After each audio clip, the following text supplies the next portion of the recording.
दुर्गा पूजा का त्योहार बहुत ही पावन पर्व माना जाता है, लेकिन क्या होगा अगर यह त्योहार बच्चों की बलि का जरिया बन जाए। दुर्गा पूजा का महापर्व पालमपुर में धूमधाम से मनाया जा रहा था, लेकिन इस बार त्योहार का रंग खून से सना हुआ था। शहर के चारों ओर रहस्य और खौफ का माहौल था। एक खतरनाक तंत्रिक जो शक्ति प्राप्त करने के लिए बच्चों का बलिदान करने के लिए प्रसिद्ध था, शहर में आतंक फैला रहा था। विकी और रिया, जो एक कॉलेज के छात्र थे, एक रात चुपचाप बैठकर दुर्गा पूजा की तैयारियों के बारे में बात कर रहे थे। क्या तुमने सुना? इस साल तांत्रिक ने कुछ बच्चों का अपहरण कर लिया है। हाँ, मुझे पता चला। यह बहुत डरावना है। हमें इसे रोकना होगा। अगर हम चुप रहें तो और बच्चे उसके हाथों में जा सकते हैं। हमें तांत्रिक के पास जाना होगा और उसे सबक सिखाना होगा। हमें बच्चों को बचाना चाहिए। हाँ, तुम सही कह रहे हो, लेकिन हमें सावधान रहना होगा। उसके जादू से बचने के लिए हमें एक योजना बनानी होगी।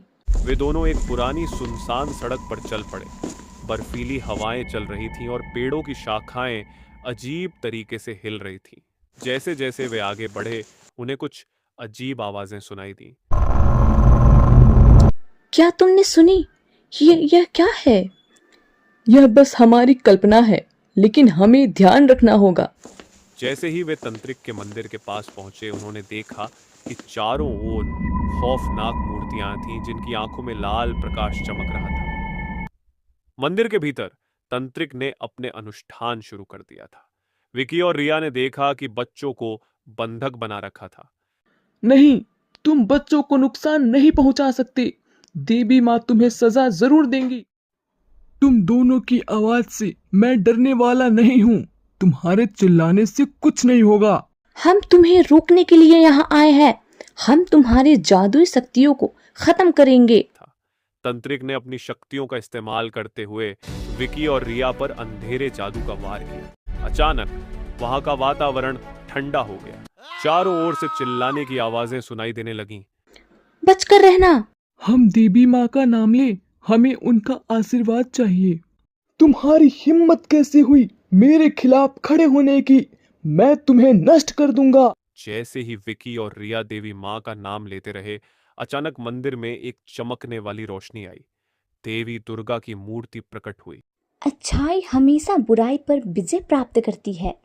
तुमने निर्दोष बच्चों का बलिदान करने का साहस कैसे किया? मैं शक्ति चाहता हूँ, मुझे छोड़ दो। तूने पाप किया है और अब तुझे अपनी सजा भुगतनी होगी। जैसे ही उन्होंने तंत्रिक पर वार किया, एक भयंकर लड़ाई शुरू हुई। हमें देवी माँ का नाम लेना चाहिए। हाँ, चलो उनके साथ मिलकर तांत्रिक का सामना करें। तंत्रिक ने अपनी जादुई शक्तियों का इस्तेमाल किया, लेकिन देवी की शक्ति उससे कहीं अधिक थी। तंत्रिक को उसकी सजा मिली और वह समाप्त हो गया। विकी और रिया ने राहत की सांस ली। हमने उन्हें बचा लिया। देवी माँ का धन्यवाद। हाँ, लेकिन हमें हमेशा बुराई के खिलाफ लड़ना होगा। हमारी कहानी सबको याद रहेगी। दुर्गा माँ की कृपा से पालमपुर में दुर्गा पूजा का पर्व फिर से मनाया गया और विकी तथा रिया की बहादुरी की कहानी हर किसी को याद रही।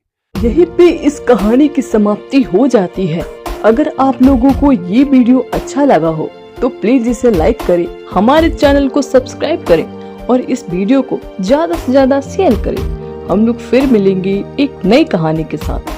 तब तक के लिए राम राम।